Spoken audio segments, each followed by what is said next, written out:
So today's job is stripping, cleaning, inspecting, and then putting back together the front end on the ZX10. And so kettle's on, and it should go well if I'm not distracted by cake. Can you eat one of that? Licking your lips.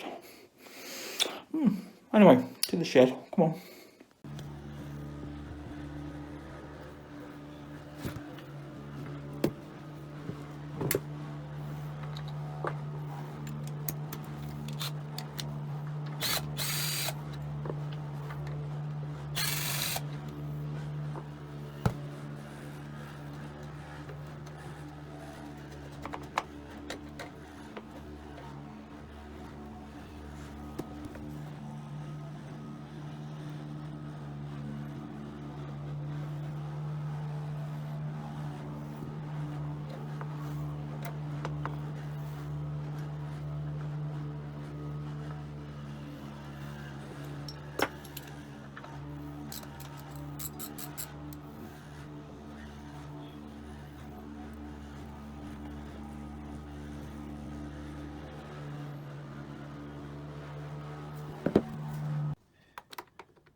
Okay guys, well on the ZX10 these are 12mm Allens, and I happen to know for a fact that I've only got one, so we may be using the old school method of sticking a 12mm bolt in there and just backing a couple of nuts off on it and the twiddle and do it that way.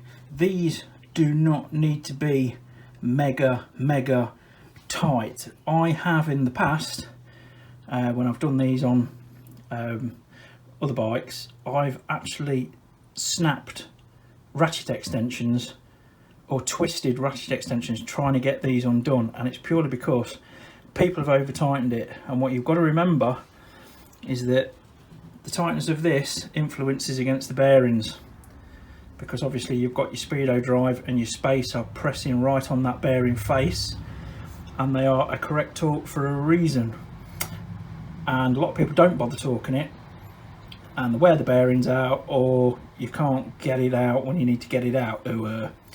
So this will be torqued correctly, as will everything on the bike. So yeah, so I'll bring you back when I've found out what I'm going to do, basically, because I think I might have to go down the bolt route or just order another 12mm Allen, because all my Allens only go up to 10, or the next lot start at 14, and I don't want to grind one down to work just for this job. Although, you know, if I assumed I was keeping the bike, which we don't know yet, that's probably what I'd do, but I'll just get the proper socket, you know, proper tool for the job and all that. Right, it's cup of tea time, guys.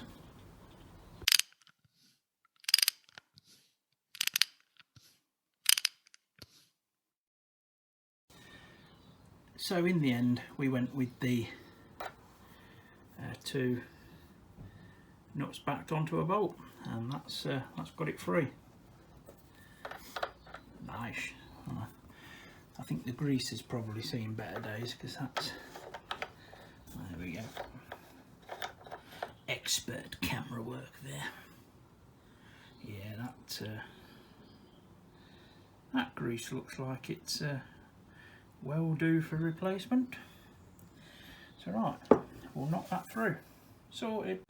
Well guys, I don't know who the hell did these triple tree clamps up on the top handlebar bolt there, but I think it was King Kong's big brother. Now that's going, you're clamping alloy, it doesn't have to go that hard.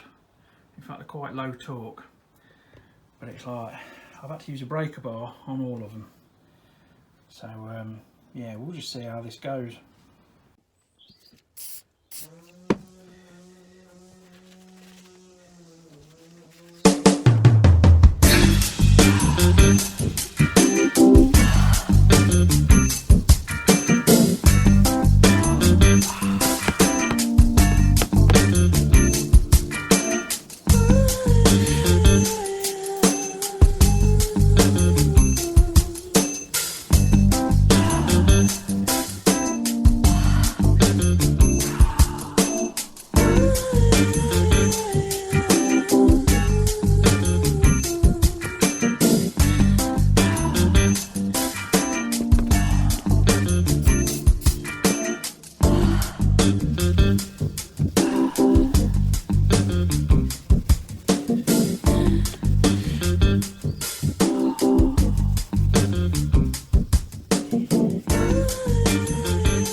So pleasantly surprised by the state of the brake hardware here. The pins looked almost brand new, and so did the clips. And apart from its standing, the brakes were in good nick. This was the state of the fuel cap, and that's just decayed leaves and detritus and what have you, and that was under the rubber grommet there, just more of the same. It was easy enough to clean up. That was what we found under the tank, and most of that was, I'm guessing, what blew under it, because there was no evidence of mouse damage or anything like that, and they normally head for the airbox. But I did get it idling, and then we stripped the carbs down, and I'm surprised it idled at all, because that red slurry was all in the tank as well. Okay, when fuel's on it, it goes to like a liquid, but as soon as the fuel's taken away, it goes solid and you have to take it out. That was the rear caliper. That was seized so hard it bent the mounting bracket, and it took over 2 hours to get to that stage with compressed air to pull the pistons out, but they actually cleaned up really, really well. So I gave the caliper a quick going over with a cheapy sandblaster, and I'm just getting the corrosion out there with a seal pick and a Dremel. And then I think I ordered the rebuild kit from Wiimoto,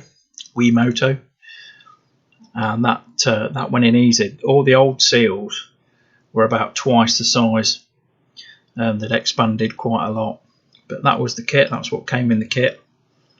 And it's pretty self-explanatory. I mean, if a moron like me can do it, anybody can do it. But that went in, and